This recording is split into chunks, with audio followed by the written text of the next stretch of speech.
Hey yo, what's up YouTube? How y'all doing tonight? Here to talk about a very good but very somber episode of Monday Night Raw tonight.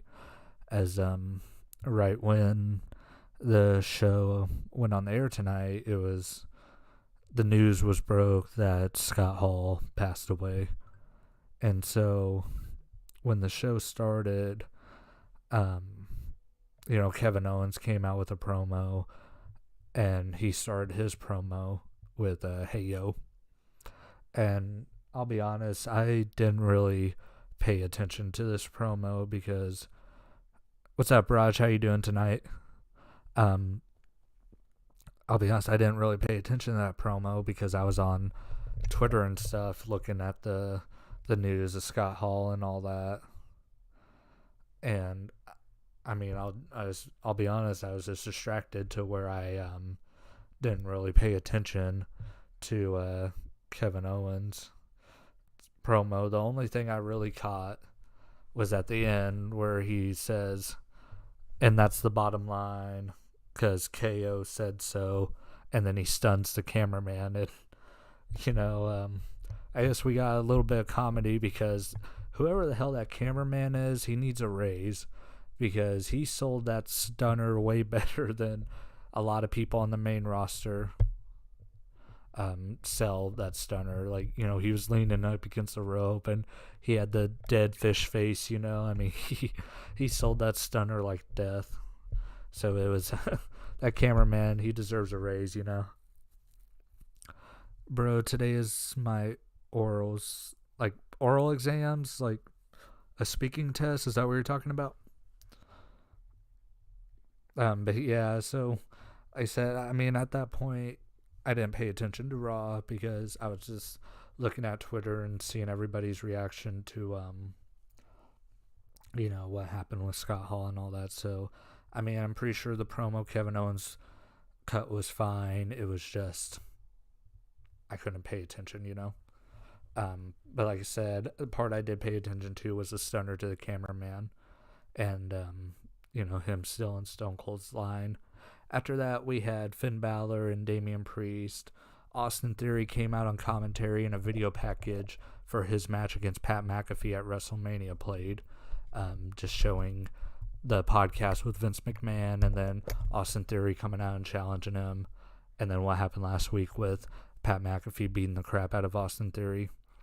As Austin Theory is on the commentary table, he said he is out there to show he is better at commentary than Pat McAfee, which, from what I heard tonight, Austin Theory is pretty good on commentary. He's a natural speaker, so, hell, I mean, he's only 24, I think, so he's got a long time till he's retired, but if he's this good now, imagine what he's going to be like in 30 years whenever he retires from wrestling. He's going to be a great commentary.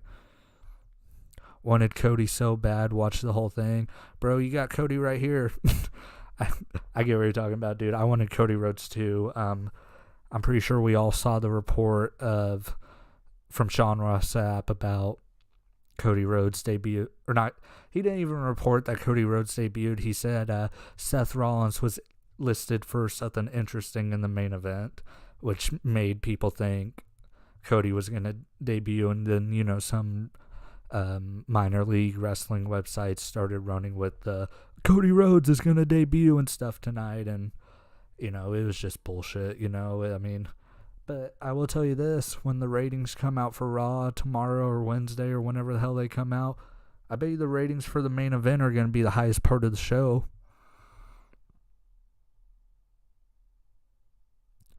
Oh, you have 2 weeks worth of exams.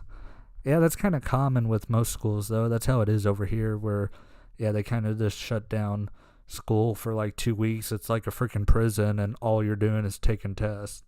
We call them the state test over here. But where was I at? So the match starts off with Finn Balor very aggressively going after Damien Priest. They trade counters in the corner, and then they get to the outside of the ring. And the second Scott Hall tribute of the night, Priest does a razor's edge to Balor on the announce table. And then we cut to commercial after that. And then as they're on commentary, Corey Graves and Austin Theory, they're talking about Pat McAfee. And Corey Graves, he's making fun of Pittsburgh and the Pittsburgh accent, which is very, very funny because I'm pretty sure most of y'all know this, but Corey Graves is from Pittsburgh as well. So is Pat McAfee. And I think Corey Graves, when you listen to him on his After the Bell podcast and all that, he's a bigger Yinzer, which a Yinzer is a person who's proud to be from Pittsburgh.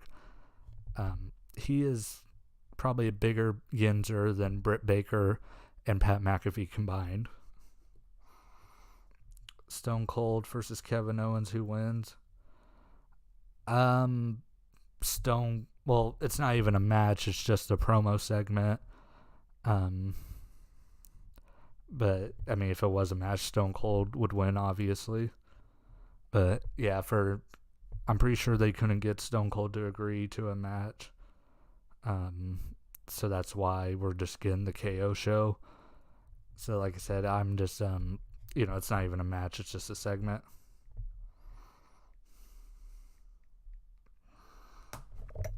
But yeah, if it was a match, Stone Cold would win. So after, like I said, I was talking about Corey Graves shitting on Pittsburgh. Austin Theory gets out from the commentary table and distracts Finn Balor and gets drop kicked by Balor. As that happens, Finn Balor rolls back into the ring. Damien Priest hits the Reckoning for the win, which was maybe a sign that Cody Rhodes wasn't going to debut tonight if Damien Priest was going to use, because the Reckoning and the Crossroads, they're the same thing. So maybe that was a sign that we should have took tonight. Or maybe they did that to throw us off, who knows, but he didn't come out. 2 weeks into Finn Balor's U.S. title reign, and he gets beat, which he didn't get beat clean, but he got beat, and then he got his ass kicked by Austin Theory.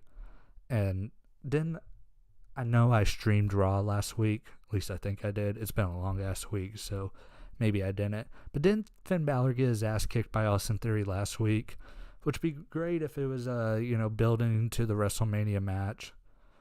But it didn't, It was like, Theory's facing Pat McAfee, Priest and Damien are probably going to fight. But I don't know. I don't get the purpose of having Austin Theory come out and beat up Finn Balor every week.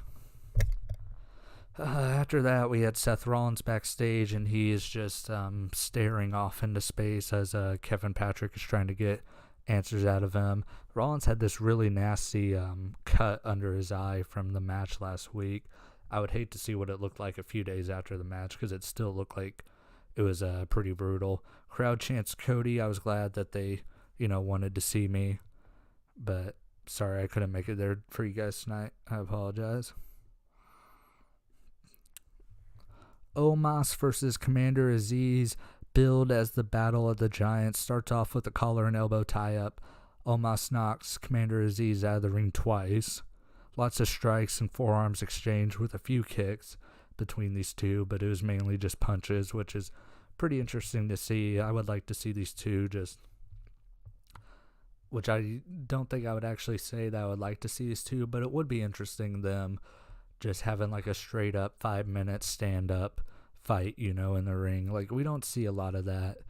It's a very MMA style of fighting, and we don't see that incorporated into a lot of wrestling. We see a lot of chain wrestling and then a lot of vicious strikes, but we don't see stand up brawls for long periods of time. It's like 30-minute spurts in WWE. So I would like to see just like a 5-minute stand-up strike fest between two giants like these two. I think that's the best way you could get a good match out of these two. Omos hits a very beautiful suplex on Commander Aziz. Very impressive. Even though Omos is big and strong, he's lifting up another big and strong dude. So like him hitting that suplex was very impressive. And then him getting Aziz up for the power bomb and pinning him, very, very harmless, Like, I was looking at this, I'm like, oh, this match is going to be the shits, And, it was very, very short. And it was no, like, big show versus Braun Strowman, but it was all right for a while it lasted. Commentators question who can beat Omos. we know it'll end up being somebody stupid. If they're smart, it'll be Braun Breaker. If they're dumb, it'll be Brock Lesnar. But like I said, for a match that I expected to be the shits, it very much exceeded my expectations.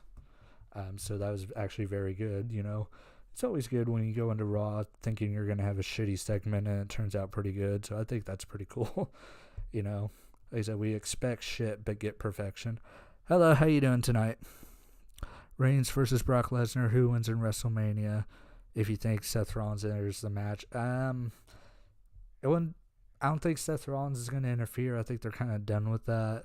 I think Roman wins.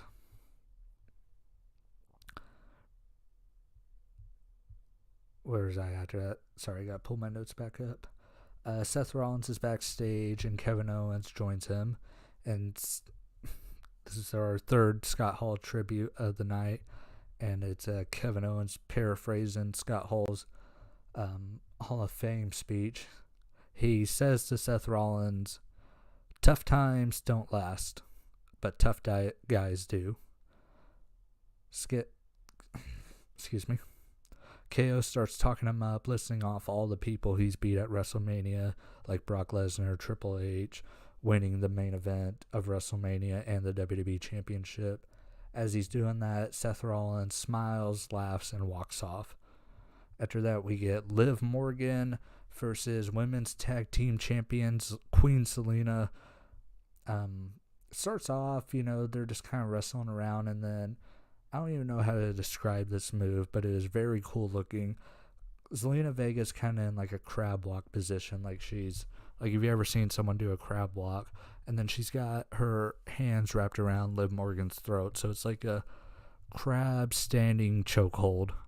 It looked absolutely insane, and it looked like it hurt Zelina having to stand like that, but it also looked like it was applying pressure to Liv, which I think could be a very good finisher for Zelina Vega because it's so unique, you know. Like, that was the thing when I was looking at this. I'm like, you know, this is cool and all that, but I think Zelina Vega should save that move and win a match with it one day. What's up to the people watching? How y'all doing? But yeah, after that, I think this was after the commercial break. Liv Morgan does her little leg lock. Like her legs are locked to Zelina's shoulders, and she starts rolling around with her. I've seen Becky Lynch do this before, and I've seen Liv do it a few times. It's a very cool move, and it's a very funny move, and every time I see it, I'm always impressed by it.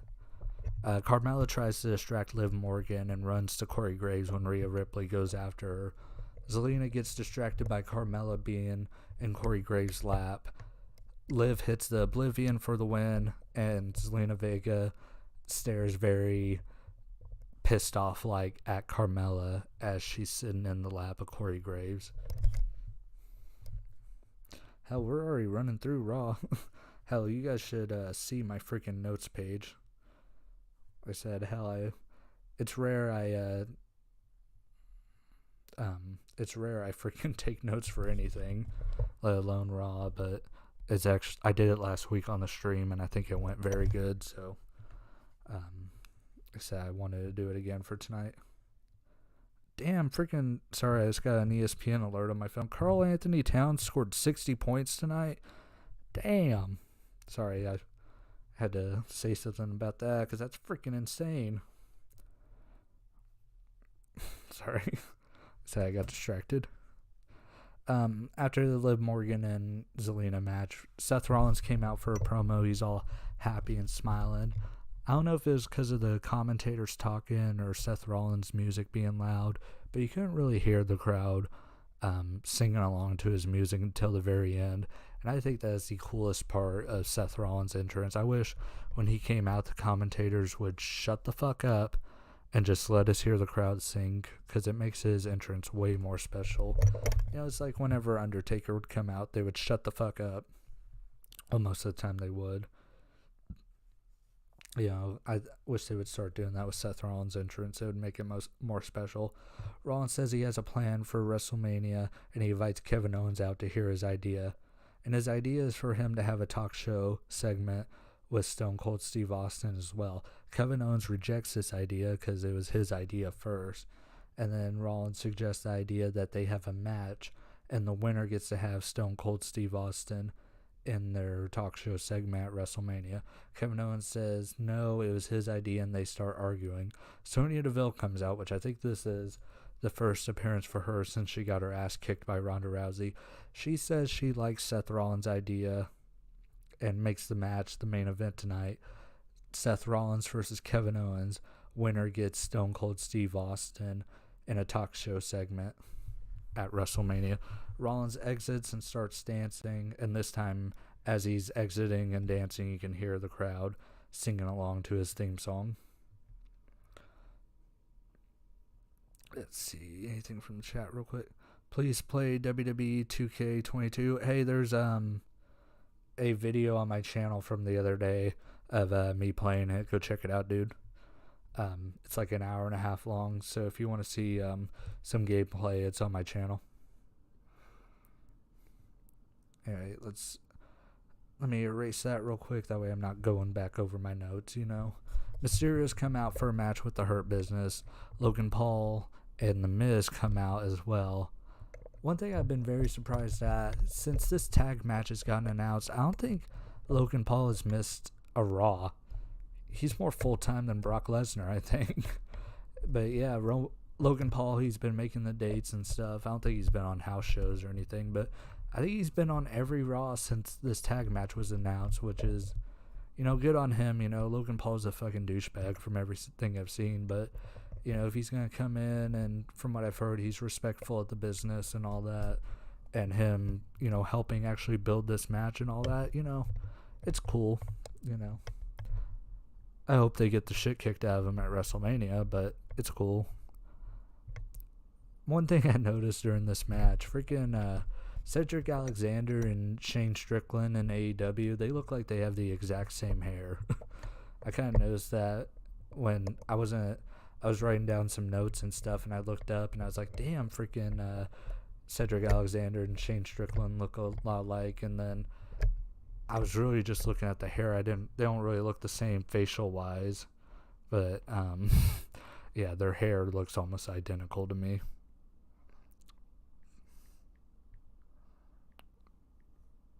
Sorry, I was replying to a text real quick.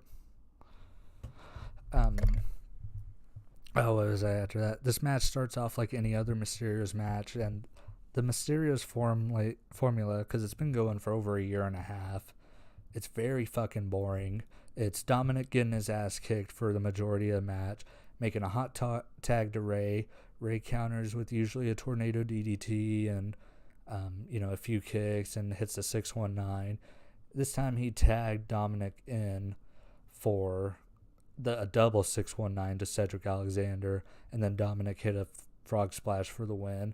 Miz and Logan Paul attack after the match ends. Rey Mysterio fights back. He and Dom almost hit a double 619 on Logan Paul, but Miz pulls him out of the way, and they run off to end the segment. So, you know, hit or miss, you know, it wasn't bad, wasn't good. Didn't give a shit, to be honest. You know, I don't know, dude. I'm pretty sure all this crap at WrestleMania will be fine. I just don't care. You know, like, I really don't care about the Mysterios right now, just because they're kind of fucking boring, to be honest. And I don't care about Logan Paul, because he's an asshole. I like The Miz, you know. I kind of wish The Miz was over on SmackDown feuding with Ricochet and Sami Zayn and all them with the Intercontinental Championship, because The Miz always treats the IC title like it's the world title, you know. That's one thing The Miz is very good at. You know, what he's given, he makes the most out of. In any belt he holds, he treats it like it's the top championship. So, you know, a lot of people hate Miz and don't want to see him utilized. I want to see Miz utilized, you know, if I'm being honest. Oh, what else was after this? Sorry, I'm promoting my show and replying to texts and all that, all while trying to do this. Edge comes out with new theme music. I don't know if the crowd is booing him because he's a heel or because of the new theme. If I had to bet, I think it was because of the new theme. But this song is also by Alter Bridge, and from what they played while Edge was making his entrance, this song was really fucking good. And I don't like heavy metal or rock music, there's certain songs I like and certain artists. Alter Bridge is one of them. Alter Bridge is fucking awesome. Every song I heard of theirs is really, really good, so... And it seems like Edge has really good musical taste. So I'm alright with the theme song change, Sorry. But yeah, I'm alright with the theme song change. I like it, What happened? This is what Edge had to say.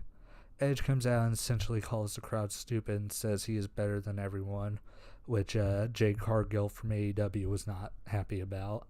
And says has not been showing that he's better than everybody because he's been too focused on making everyone happy. And, this promo was a lot better than the one last week, but he also kept up with his bullshit of the mountain of omnipotence or whatever the fuck it's called, just the same big words, him saying he's smarter than everyone else and everyone sucks and all that, same old shit basically. But it was a lot better than whatever the fuck that was last week. Last week was just Edge being too cute for his own good, One thing, this was later in the show, but I'll go ahead and touch on it now. They showed a tweet from AJ Styles saying he is going to be back on Raw next week, so we'll probably get... I think we'll have, 2 more Raws until WrestleMania, so we'll probably get them in the ring, maybe for a brawl or a contract signing or something, who knows. Edge looks like he's about to say something about the match with AJ, and right when he's about to, it cuts to commercial. So, kind of left with a cliffhanger. But, yeah, this promo was way better than whatever that fucking weird-ass bullshit was last week. Oh, yeah, and then Edge still had the purple lights, which I kind of liked, It says very Undertaker reminiscent, but, it was cool. Another Veer is coming promo. This man is full of so much cum, I don't know how he has any balls left. Doudrop versus Bianca Belair was after this. When did Doudrop and Nikki Ash become a pair? I don't watch Raw hardly ever, really, and I don't really pay attention to Doudrop or Nikki Ash. I don't know when the hell they became a tag team, so if someone in the chat wants to fill me in on that, or somebody in the comments, if they come back and watch this later, let me know when they became a team, because I have no idea. We've seen this match a million times. It's not really that cool anymore that Bianca can pick up Doudrop. We've seen it a million times. We know she can do it. So this match was basically the same old match they've had. So I really didn't give a shit about it. I didn't even really pay attention. So if something unique happened, I'm sorry. But I didn't watch it because I've seen this match, I think 9 times since October, whenever the draft was. So, don't care. Becky Lynch comes out and attacks Bianca, puts a chair around Bianca's neck, grabs her by the hair, and uses her hair to whip her into the ring post. Kind of, going after the throat, which they said, kind of like an eye for an eye situation, because they said Bianca Belair injured Becky Lynch's throat with the hair whip last week. So, an eye for Becky Lynch, basically. They said Bianca Belair was having trouble speaking and stuff last week, or later on in the night, not last week. But yeah, it was an alright segment. We'll see what they do next week on WrestleMania, or not WrestleMania, on Raw. Fuck. RK Bro celebration. Randy Orton talks about how great of a friend Riddle is and that he planned the celebration. Riddle is very appreciative for the little things like bubble gum and popcorn and Coke and all the little things that Randy Orton has gotten him and stuff. He says, "Did you get me gourmet popcorn from Jacksonville?" And Randy Orton's like, "No, I got it from the concession stand, dude." And yeah, but Riddle is still very appreciative of all of it. And they tease, there's like this little green bag, and they tease that the last gift is a bag of weed, just your weekly Matt Riddle weed joke. Right when they're about to reveal what's in that bag, the Street Profits come out and bring up how they beat RK Bro 2 weeks ago. Randy Orton mentions how they had to win a spelling bee to get a title shot and declines the Street Profits challenge. Yeah, motherfucker, you better spell encyclopedia before you challenge me for a belt, is basically what Randy Orton said to them. But after talking it through and all that, Riddle says it's the right thing to do to give the Street Profits a match since they beat them a few weeks ago. And Randy Orton talks with Riddle about it and then agrees and accepts the Street Profits challenge for a match at WrestleMania. Montez Ford calls the party that Randy Orton threw ass, and Riddle challenges him to a match. And this is probably the most fired up we've seen Matt Riddle when Montez Ford insulted the party. He got insulted that Montez Ford basically insulted his best friend. And so, yeah, like the look in Riddle's eyes, this was probably the most intense outside of the ring that we've seen him. When he's in the ring and he's kicking people's asses, that's when he gets intense, But this time he was kind of looking intense, not like when he's speaking, not when he's fighting. And this is probably the most heel we've seen the Street Profits with their mannerisms and, what Montez Ford at the end saying the party was ass and all that. The match, he didn't really wrestle like a heel or anything, but if this kind of leads to a Street Profits heel turn, I'd be cool with it, just because they've been on the main roster for, 3 years, and they've been baby faces the whole time, so it's time to switch it up, But, this segment was very good, and then it led to Montez Ford versus Riddle. Here, let me check the chat real quick, just make sure I don't have any new messages or anything. How y'all doing tonight? Thank y'all for watching. I really appreciate it. So after that segment, we got Riddle versus Montez Ford. Before the match, I already touched on this. This is when they showed the AJ Styles tweet. Match starts off with a few lockups and then a standing moonsault by Montez Ford that was turned into a triangle by Matt Riddle. A very beautiful transaction. I mean, it looks sloppy as they're doing it, but just the thought of a moonsault going into a triangle, very cool. Beautiful fisherman suplex by Matt Riddle. He tries to go for a pin, but Montez Ford kicks out at 2 and then gets hit by a senton by Riddle, but then follows that with a drop kick, knocking Riddle out of the ring. Montez Ford goes for a flying forearm off the top rope to the outside, but Riddle catches him into a German suplex, flips him over, but Montez Ford lands on his feet, hits Matt Riddle, and then we cut to commercial break right when the match started getting really, really hot. We come back, and they're exchanging moves and strikes and all that. Riddle starts copying Randy Orton's moves. He hits Montez Ford with a power slam, and then the draping DDT off the ropes. And he's teasing going for the RKO. Montez Ford counters it. Then Riddle counters it and then hits the RKO. And then right when this is going on, Otis comes out and attacks Randy Orton. Chad Gable comes out from the other side of the ring and attacks Angelo Dawkins. And then Otis hits Riddle against the barricade, causing the DQ. If this leads to a triple threat match at WrestleMania, I'd be very cool with it because I really like Alpha Academy and I would like to see them on the WrestleMania card. So hopefully this leads to bigger and better things for the Alpha Academy. All right. Damn, I just eliminated like half of my notes right here. All right, here's the sad stuff we're going to talk about.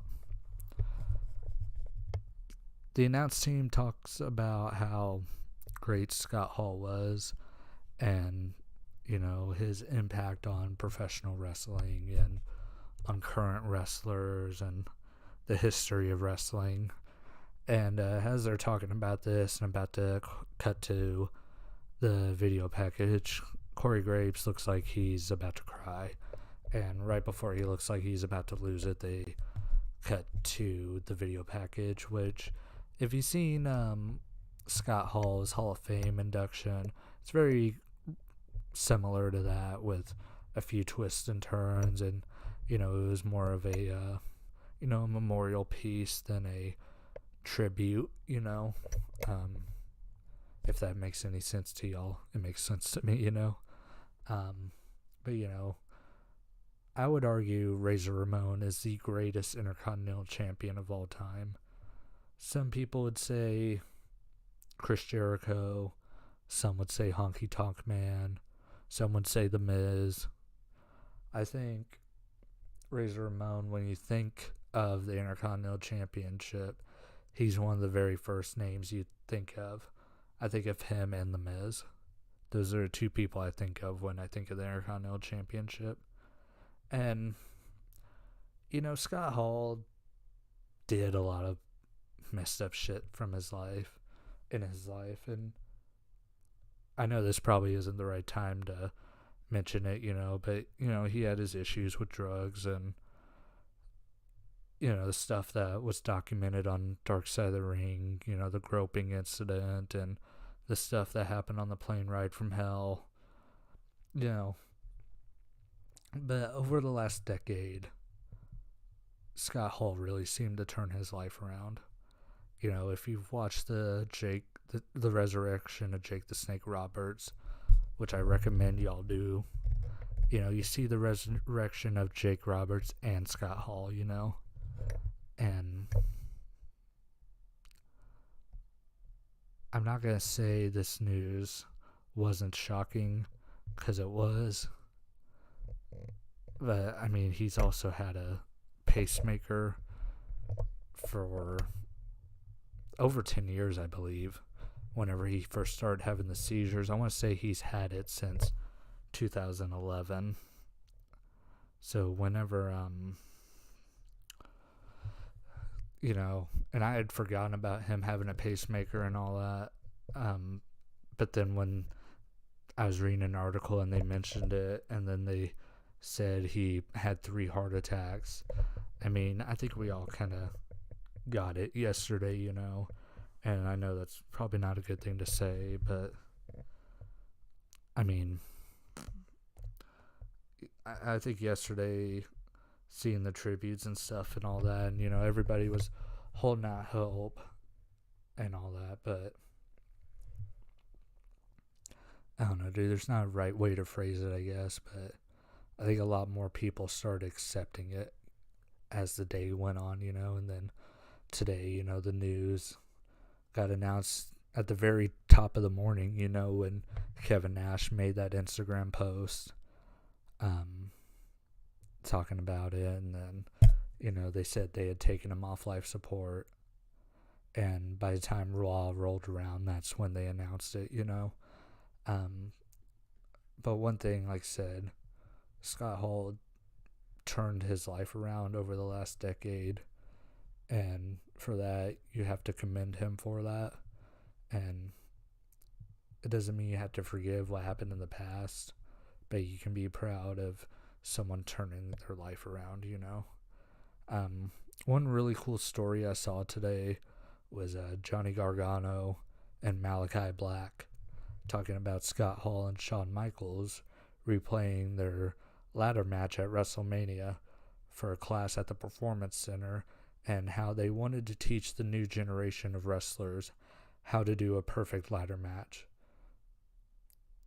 And I find it very cool that a guy that doesn't have to do anything for the new generation does that. I always like those stories about the older wrestlers teaching the newer wrestlers about the way to do things, The video package that they aired end with the now infamous line, and I'm going to say it here, I know you guys have probably heard it a million times today, but it's a quote to live by. Hard work pays off. Dreams do come true. Bad times don't last, but bad guys do. And then the video package ends, and the crowd starts chanting Razor. And right after that, Kevin Owens comes out, and you can tell he's kind of trying to hold it together, when Kevin Owens gets emotional. He starts doing that little scream of his, to get emotion out and all that. So you can kind of tell what Kevin Owens was doing there, he was that's just his way of holding it together, so yeah, there was that, how the stream took a depressing turn, but I wanted to touch on that because it's impossible not to touch on that, and let me know what y'all think about Scott Hall. What are your favorite Razor Ramon memories? When I was born was during the death of WCW, so I've only seen YouTube clips of Razor Ramon, but one thing I can say is he is the coolest motherfucker I've ever seen. Razor Ramon, just everything about him is cool. The toothpick, the hair, the accent, the accent I always thought was so freaking cool. And I've, when I started watching highlights of him on YouTube and stuff, I tried to imitate that accent so many times, and I can't. I can't do a Cuban or a Hispanic accent to save my freaking life. I can do a white boy accent, and I can do a high-pitched gay guy accent. That's all I can freaking do, But Scott Hall I tried so many freaking times to imitate that, just because I thought he was so fucking cool. And I'm like, I want my voice to be that cool. Why can't I sound like that? Why can't I have, like when he would say, I'm the bad guy, the way he sounded freaking awesome. And anyone who tries to imitate always cringes, they always make me cringe. But when he does it, he sounds freaking awesome, So, I mean, like I said, Scott, I don't know, dude. Scott Hall was just a cool motherfucker, even, now, I mean, I thought he was older than 63, to be honest. But when, he was on, SmackDown before the pandemic, and, I was like, he's old, but goddamn, is he still cool as fuck, And, you would watch him on Dark Side of the Ring, and one of the funniest lines ever on Dark Side of the Ring is when they do the episode about Macho Man Randy Savage, and he's like, hell, if I was a chick, I'd bang Randy. I thought he was cool as hell. That's one of the funniest fucking lines on a depressing ass show, So I don't know, dude. He was just fucking awesome. I just I don't know. Like I say, he's just cool. Sorry, I was sending a picture to my girlfriend real quick. Wait, yeah. So enough on Scott Hall, unless you guys want to talk about him. But yeah, rest in peace. I'm gonna probably stay off Twitter for a few days just because the tributes are pouring in, and it's just depressing, So after all that, I know I said I was gonna touch on that, but I had to get off my chest real quick. Before the match even starts, when they come back from commercials, the crowd is singing Seth Rollins music, and it's not even playing. And like I said, Seth Rollins' theme song is just so fucking awesome. Match starts, Rollins quickly tries to go for a roll-up on Owens. Owens kicks out and then tries to go for a stunner, but gets countered. And then these two start, going like this to each other and start hockey fighting in the ring. When Rollins breaks that up to look at the WrestleMania sign like a fucking idiot. Even though these two have wrestled a lot of times, it's very interesting this time because it's rare we get a heel versus heel dynamic, especially in the main event, Like the last time I can remember heel versus heel in the main event was Kevin Owens and Sami Zayn right before WrestleMania a few years ago. I can't remember when. I mean, I'm pretty sure it's happened since then. I just didn't give a fuck. But those two are the only two that stand out to me. The match cuts to commercial when Rollins is out on the floor after taking a senton from Kevin Owens. The referee's count is at 6. He's 4 away from 10, and they cut to commercial, which just makes you think, like, oh, Rollins is going to get up immediately and roll back in the ring, you know. It kind of just no-sells that senton. It would have been cool if the match would have ended during the commercial, just to shake shit up, you know. And hell, part of me thought about them doing that to leave enough time for Cody Rhodes, but they didn't do that. We come back, and these two are tussling around and all that. Kevin Owens hits a beautiful tornado DDT, and I don't know if I mentioned this earlier, but Rey Mysterio hit a beautiful looking tornado DDT also. So a very good night for that move. After he hits that, he hits a regular DDT to Seth Rollins for a 2 count. After that, Seth Rollins hits a beautiful suicide dive to KO, knocking him over the announce table. He gets Kevin Owens back in the ring. Actually, Kevin Owens gets back into the ring on his own on a 9 count. After that, Rollins hits a super kick, goes for a frog splash, and gets a very close 2 count, but Kevin Owens kicks out. Then these two go to the top rope. Rollins looks like he's about to go for the Falcon Arrow on Kevin Owens, but Kevin Owens counters that into a very, very brutal and fantastic, brutal Fisherman Buster suplex for a 2.99999 count. And that came with 1 minute left in the show. Kevin Owens goes up to the top rope, goes for a swanton. Rollins gets his knees up, and then after that, referee gets thrown out of the ring. I don't remember how it happened, but referee's out of the ring. He rolls up Kevin Owens. Referee isn't there. It was really a 7 count, but Kevin Owens kicks out right before it hits 3. He hits the stunner, pins Seth Rollins, wins, and the show ends. No Cody Rhodes. No Cody Rhodes at all. And we had a slight little tease by Corey Graves saying like his WrestleMania hopes are dashed or dashing. You know, just a nice little fuck you to the fans right before the show ends for them to, you know, not show what everyone was watching the show for.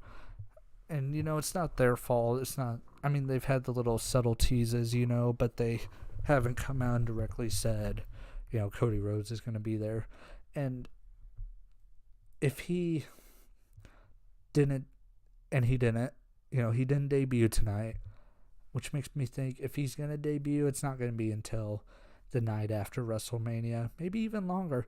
You know, the more this goes on, the more I think he's going back to AEW. And some people may think I'm a little crazy saying that, but the longer this goes on, the less faith I have he's coming to WWE. And, you know, we had all that buzz a few weeks ago, and I think a lot of people are going to be disappointed. And if he doesn't come back the night after WrestleMania, he's going to be all elite again. Or as Brian Last on Jim Cornette's podcast said, tattoo removal surgery takes a long time. And how that could be it. Because that tattoo is fucking awful. But I don't think that's it. I just think either the deal hasn't worked out or he's not coming. Or maybe the deal's signed and they're just working everybody. But, yeah. Very disappointing ending to Raw. You know, as this was building up, you know, I started sweating and I started shaking because I was getting excited, thinking we might see Cody Rhodes, and then the copyright thing pops up. Rollins is looking like a depressed puppy. Screen fades to black, and then Chicago Fire starts playing. Just a stupid ending. But then again, that's what we get for getting our hopes up. So that was Raw. A nice little 45-minute review. I want to thank everybody for watching. Jared, Raj, Renato. I don't know if that's how you say your name. I apologize if I butchered it. Thank you for joining the stream. Thank you all for interacting. Thank you to anyone that watches this. I said 2 weeks in a row we've done a Raw review, so thank you guys. I really appreciate it. Leave a like on the video. You know, you see right here, where's it at? Sub to the channel. I would really appreciate it. I don't know what other content I have planned for this week, but I'll have something out for you guys. Actually, I would say I promise, but who knows? This week's been busy already, and it's only Monday. But before the stream ends, I know we've already heard it a bunch of times, but I just want to leave it in your guys' mind as the stream ends, because it's a quote to live by. Hard work pays off. Dreams come true. Bad times don't last. And you know the rest. I hope everybody has a good night. And like I said, thank you all for watching.